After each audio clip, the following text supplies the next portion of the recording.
स्वागत है आप सभी का आपके अपने YouTube चैनल एग्ज़ाम वॉरियर्स पे। आज हम पढ़ने वाले हैं ओल्ड करंट अफेयर से जुड़े 10 इंपॉर्टेंट क्वेश्चन जो आपके आने वाले एग्जाम के लिए इंपॉर्टेंट रहेंगे। साथ ही आज की वीडियो हम देखेंगे कुछ इंपॉर्टेंट फैक्ट जिनको आपको नोट ज़रूर कर लेना है। साथ ही आज की वीडियो में आपसे एक क्वेश्चन भी पूछा जाएगा, इसका आंसर आप सभी को कमेंट बॉक्स में देना है। तो चलिए शुरू करते हैं। आज का हमारा पहला क्वेश्चन है, हाल ही में कौन सा बैंक निजी क्षेत्र का बैंक बन गया है? तो आपको याद रखना है कि IDBI बैंक हाल ही में निजी क्षेत्र का बैंक बना है। अगर हम बात करें IDBI बैंक की तो इसकी स्थापना हुई थी 1964 में और इसका मुख्यालय है मुंबई में। ये क्वेश्चन एग्जाम में पूछा गया था कि IDBI बैंक का स्थापना कब हुई थी, तो इसकी स्थापना हुई थी 1964 में। चलते हैं अगले क्वेश्चन पर। आज का हमारा क्वेश्चन नंबर 2 है, किस राज्य सरकार ने होम आइसोलेशन किट लॉन्च किया है? तो हाल ही में हिमाचल प्रदेश राज्य सरकार ने होम आइसोलेशन किट को लॉन्च किया है। इंपॉर्टेंट क्वेश्चन है और आपको याद रखना है। बात करें हिमाचल प्रदेश राज्य की तो हिमाचल प्रदेश राज्य की राजधानी है शिमला। वर्तमान में यहाँ पर मुख्यमंत्री है जयराम ठाकुर और राज्यपाल है बंडारू दत्तात्रेय। साथ ही आपको एक इंपॉर्टेंट फैक्ट याद रखना है कि ई पंचायत पुरस्कार 2020 किस राज्य को मिला था? तो आप याद रखिएगा कि ई पंचायत पुरस्कार 2020 मिला था हिमाचल प्रदेश राज्य को, और इस वर्ष यानी कि 2021 में ई पंचायत पुरस्कार मिला है उत्तर प्रदेश राज्य को। आपको ये दोनों ही इंपॉर्टेंट फैक्ट याद रखने हैं। साथ ही अगर हम बात करें करंट अफेयर के फैक्ट की तो आयुष घर द्वार कार्यक्रम भी हिमाचल प्रदेश राज्य में शुरू हुआ है। तो आपको यहाँ पर दो इंपॉर्टेंट फैक्ट याद रखने कि home isolation kit Himachal Pradesh राज्य में लॉन्च की गई है और आयुष घर द्वार कार्यक्रम भी हिमाचल प्रदेश राज्य में शुरू हुआ है। दोनों ही फैक्ट इंपॉर्टेंट है और आपको याद रखने हैं। आज का हमारा क्वेश्चन नंबर 3 है, किस खेल से संबंधित वेणुगोपाल चंद्रशेखर का निधन हुआ है? तो आपको याद रखना है कि भारत के टेबल टेनिस खिलाड़ी थे वेणुगोपाल चंद्रशेखर और हाल ही में इनका निधन हो गया है। साथ ही आपको याद रखना है कि इन्हें टेबल टेनिस खेल में अर्जुन पुरस्कार से सम्मानित किया गया था। इंपॉर्टेंट क्वेश्चन है और आप इसे याद रखिएगा। आज का हमारा क्वेश्चन नंबर 4 है, संयुक्त राष्ट्र के नए ह्यूमैनिटेरियन प्रमुख कौन बने हैं? तो आपको याद रखना है मार्टिन ग्रिफिथ्स को हाल ही में संयुक्त राष्ट्र के नए ह्यूमैनिटेरियन प्रमुख के रूप में नियुक्त किया गया है। बात करें संयुक्त राष्ट्र संघ की तो इसकी स्थापना हुई थी 24 अक्टूबर 1945 को। इसीलिए आपको ध्यान देना है कि संयुक्त राष्ट्र दिवस कब मनाया जाता है? तो प्रत्येक वर्ष संयुक्त राष्ट्र दिवस 24 अक्टूबर को मनाया जाता है, क्योंकि 24 अक्टूबर 1945 को संयुक्त राष्ट्र संघ की स्थापना हुई थी। और इसका मुख्यालय कहाँ पर है? ये क्वेश्चन कई बार एग्जाम में पूछा गया है, तो आपको याद रखना है कि संयुक्त राष्ट्र संघ का मुख्यालय स्थित है अमेरिका के न्यूयॉर्क में। तो यहाँ पर आपको दो इंपॉर्टेंट फैक्ट याद रखने की, संयुक्त राष्ट्र संघ का मुख्यालय है न्यूयॉर्क में और इसकी स्थापना हुई थी 24 अक्टूबर 1945 को, और हाल ही में इसके ह्यूमैनिटेरियन प्रमुख बने हैं मार्टिन ग्रिफिथ्स। आज का हमारा क्वेश्चन नंबर 5 है, नाइट फ्रैंक द्वारा जारी प्राइम ग्लोबल सिटीज़ इंडेक्स 2021 में कौन सा शहर शीर्ष पर रहा है? तो आपको याद रखना है एक लिस्ट जारी की गई है, किसके द्वारा? तो नाइट फ्रैंक के द्वारा, और ये लिस्ट है प्राइम ग्लोबल सिटीज़ इंडेक्स 2021, और इसमें चीन का, किस देश का? तो चीन का शेंजन शहर शीर्ष स्थान पर रहा है। ये क्वेश्चन एग्जाम में पूछा जा सकता है। शेंजन जो कि चीन में है, ये प्राइम ग्लोबल सिटीज़ इंडेक्स 2021 में शीर्ष स्थान पर रहा है। अगर हम बात करें चीन की तो चीन की राजधानी है बीजिंग। वर्तमान में यहाँ पर राष्ट्रपति है शी जिनपिंग। और आपको याद रखना है कि भारत और चीन के मध्य एक सीमा रेखा है जिसे कहा जाता है मैकमोहन रेखा। ये भी आपको याद रखना है कि मैकमोहन रेखा भारत और किस देश के मध्य है? तो भारत और चीन के मध्य है मैकमोहन रेखा। साथ ही आपको एक करंट अफेयर का फैक्ट याद रखना है कि हाल ही में चीन ने 2033 तक अपना पहला क्रू मिशन भेजने की योजना बनाई है। कब तक बनाई है? तो 2033 तक। किस देश ने? तो चीन ने बनाई है अंतरिक्ष में अपना पहला क्रू मिशन भेजने की योजना। इंपॉर्टेंट फैक्ट है और आपको याद रखना है। आज का हमारा क्वेश्चन नंबर 6 है, हाल ही में किस देश में स्थित सिनबांग पर्वत पर स्थित ज्वालामुखी में विस्फोट हुआ है? तो आप याद रखिएगा इंडोनेशिया में एक पर्वत है जिसका नाम है सिनबांग पर्वत, और यहाँ पर स्थित है एक ज्वालामुखी जिसमें हाल ही में विस्फोट हुआ है। तो ये क्वेश्चन एग्जाम में पूछा जा सकता है कि सिनबांग पर्वत किस देश में स्थित है? तो इंडोनेशिया में। और इंडोनेशिया से जुड़ा आपको करंट अफेयर का फैक्ट भी याद रखना है कि हाल ही में वर्ल्ड गिविंग इंडेक्स 2021 जारी की गई है, जिसमें इंडोनेशिया शीर्ष स्थान पर रहा है। और आज का आपके लिए क्वेश्चन है और आपको बताना है कि वर्ल्ड गिविंग इंडेक्स 2021 में हमारा देश भारत कौन से स्थान पर है। और यहाँ पर आपको याद भी रखना है कि इस लिस्ट में इंडोनेशिया शीर्ष स्थान पर रहा है। इंपॉर्टेंट है और आपको याद रखना है, और इस क्वेश्चन का आंसर आपको कमेंट बॉक्स में देना है। चलते हैं अगले क्वेश्चन पर।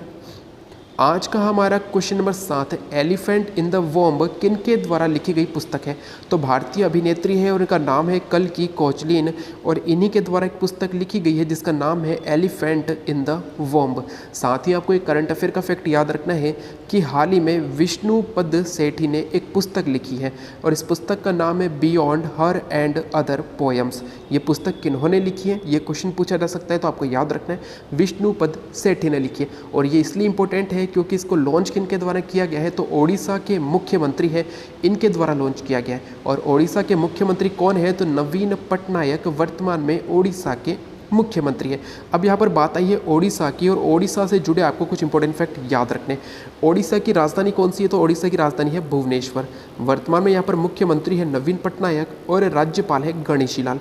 साथ ही आपको इस ओडिशा राज्य से जुड़े कुछ इंपॉर्टेंट फैक्ट याद रखने जो मैं आपको हर बार बताता हूँ।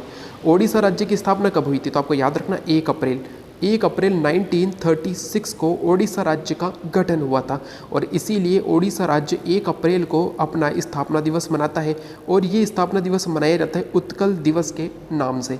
ये क्वेश्चन एग्जाम में पूछा गया है कि उत्कल दिवस किस दिन मनाया जाता है, तो 1 अप्रैल को मनाया जाता है। और उत्कल दिवस किस राज्य के स्थापना दिवस के रूप में मनाया जाता है, तो ओडिशा राज्य के स्थापना दिवस के रूप में मनाया जाता है। और जैसा कि आप जानते हैं ओडिशा में है महानदी पर हीराकुंड बांध। यहाँ से भी क्वेश्चन एग्जाम पूछा गया कि हीराकुंड बांध किस राज्य में स्थित है, तो ओडिशा राज्य में स्थित है। साथ ही आपको याद रखना है ओडिशा में है कोणार्क सूर्य मंदिर और इसका निर्माण हुआ था 1250 से 1256 ईस्वी में। और इसका निर्माण किसके द्वारा करवाया गया था, तो आपको याद रखना है गंग वंश के शासक थे। गंग वंश के शासक नरसिंह देव के द्वारा ही कोणार्क सूर्य मंदिर का निर्माण करवाया गया था। यहाँ से क्वेश्चन एग्जाम में पूछे गए और आपको याद रखने। वही अगर हम बात करें तो ओडिशा को प्राचीन इतिहास में कलिंग के नाम से जाना जाता था और कलिंग का युद्ध हुआ था 261 ईसा पूर्व। 261 ईसा पूर्व कलिंग का युद्ध हुआ था मौर्य वंश के तीसरे शासक सम्राट अशोक और कलिंग के राजा नंदराज के मध्य। यहाँ से क्वेश्चन एग्जाम में पूछा गया था कि कलिंग का युद्ध अशोक और किसके मध्य हुआ था, तो कलिंग के राजा थे नंदराज और सम्राट अशोक के मध्य हुआ था कलिंग का युद्ध 261 ईसा पूर्व। इंपॉर्टेंट फैक्ट और आपको याद रखने हैं। तो ओडिशा राज्य से जुड़े आपको ये सभी इंपॉर्टेंट फैक्ट याद रखने हैं। आज का हमारा क्वेश्चन नंबर 8 है, दोस्त फॉर लाइफ मोबाइल ऐप किसके द्वारा लॉन्च किया गया है, तो हाल ही में सीबीएसई ने दोस्त फॉर लाइफ मोबाइल ऐप, ये एक ऐप है और इसे लॉन्च किया है सीबीएसई ने। साथ ही आपको इंपॉर्टेंट फैक्ट याद रखना है कि सीबीएसई की स्थापना कब हुई थी, इसकी स्थापना हुई थी 1962 में और इसका मुख्यालय है न्यू दिल्ली में। इंपॉर्टेंट फैक्ट और आपको याद रखने हैं। आज का हमारा क्वेश्चन नंबर 9 है, डक बिल्ड डायनासोर की प्रजाति किस देश में खोजी गई है। ये क्वेश्चन एग्जाम में ज़रूर पूछा जाएगा और आपको याद रखना है कि डक बिल्ड डायनासोर की प्रजाति हाल ही में जापान में खोजी गई है। अब बात है जापान की, तो जापान से जुड़े कुछ इंपॉर्टेंट फैक्ट आपको याद रखने। जापान की राजधानी है टोक्यो, जापान की मुद्रा है येन और हाल ही में जापान के नए प्रधानमंत्री बने हैं जिनका नाम है Yoshihide Suga. Yoshihide Suga Japan के नए प्रधानमंत्री बने हैं। तो जापान के पूर्व प्रधानमंत्री थे शिंजो आबे और शिंजो आबे से जुड़ा आपको एक इंपॉर्टेंट फैक्ट याद रखना है जो क्वेश्चन एग्जाम में पूछा जा सकता है। शिंजो आबे को 2021 में यानी कि इस वर्ष पद्म विभूषण से सम्मानित किया गया है। आपको याद रखना है शिंजो आबे को 2021 का पद्म विभूषण पुरस्कार मिला है। इस वर्ष जो है 7 पद्म विभूषण पुरस्कार दिए गए हैं और इसमें से 1 पद्म विभूषण मिला है शिंजो आबे को। इंपॉर्टेंट फैक्टर आपको याद रखना है। साथ ही आप याद रखिएगा कि भारत ने जापान के सहयोग से उत्तर प्रदेश के वाराणसी में रुद्राक्ष कन्वेंशन सेंटर का निर्माण किया है। जब शिंजो आबे 2015 में जब शिंजो आबे जापान के प्रधानमंत्री थे तब उनके समय भारत और जापान के मध्य एक सहयोग हुआ जिसके तहत वाराणसी में रुद्राक्ष कन्वेंशन सेंटर का निर्माण किया जाना शुरू किया गया था और इस वर्ष इसका कार्य समाप्त हुआ है। तो यहाँ पर आपको ध्यान देना है, क्वेश्चन एग्जाम में पूछा जा सकता है कि उत्तर प्रदेश के वाराणसी में रुद्राक्ष कन्वेंशन सेंटर का निर्माण भारत ने किस देश के सहयोग से किया है, तो जापान के सहयोग से किया है। ये सभी इंपॉर्टेंट फैक्ट आपको याद रखने हैं। आज का हमारा अंतिम और क्वेश्चन नंबर 10 है, विश्व रेड क्रॉस दिवस कब मनाया गया है, तो आपको याद रखना 8 मई को। 8 मई को विश्व रेड क्रॉस दिवस मनाया जाता है। अब ये 8 मई को ही क्यों मनाया जाता है? क्योंकि ये क्वेश्चन एग्जाम में पूछा गया, तो आपको याद रखना है कि 8 मई को रेड क्रॉस के संस्थापक हेनरी ड्यूनट की जयंती मनाई जाती है। हेनरी ड्यूनट जो कि रेड क्रॉस के संस्थापक थे और इनकी जयंती 8 मई को मनाई जाती है, इसलिए विश्व रेड क्रॉस दिवस भी 8 मई को मनाया जाता है। अगर हम बात करें विश्व रेड क्रॉस सोसाइटी जो है इसकी स्थापना कब हुई थी, तो रेड क्रॉस सोसाइटी की स्थापना हुई थी 1863 में।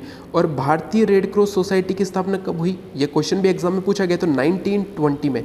1920 में भारतीय विश्व रेड क्रॉस भारतीय रेड क्रॉस सोसाइटी की स्थापना हुई थी। आपको ये दोनों ही याद रखने हैं। रेड क्रॉस सोसाइटी की स्थापना 1863 में और भारतीय रेड क्रॉस सोसाइटी की स्थापना 1920 में हुई थी। और रेड क्रॉस दिवस मनाया जाता है 8 मई को, क्योंकि 8 मई को होती है रेड क्रॉस के संस्थापक हेनरी ड्यूनट की जयंती। ये सभी इंपॉर्टेंट फैक्ट आपको याद रखने हैं। तो ये है आज के ओल्ड करंट अफेयर्स से जुड़े 10 इंपॉर्टेंट क्वेश्चन, साथ इन क्वेश्चन से जुड़े कुछ इंपॉर्टेंट फैक्ट जो आपको याद रखने। साथ ही आप ध्यान दीजिएगा कि जून महीने के संपूर्ण करंट अफेयर यानी कि ऑल करंट अफेयर की PDF आपको टेलीग्राम चैनल पर मिलेगी, तो आप इसे ज्वाइन जरूर कर लीजिएगा। तो अगर आज का वीडियो अच्छा लगे तो लाइक एंड शेयर जरूर करें। साथ ही वे सभी जो आज चैनल पर नए हैं उन्हें वीडियो अच्छा लगे, उपयोगी लगे, तो चैनल सब्सक्राइब करना न भूलें। साथ ही बेल आइकन जरूर दबाएं, जिससे कि आने वाले वीडियो की तुरंत जानकारी आपको मिल सके। Thank you. जय हिंद, जय भारत।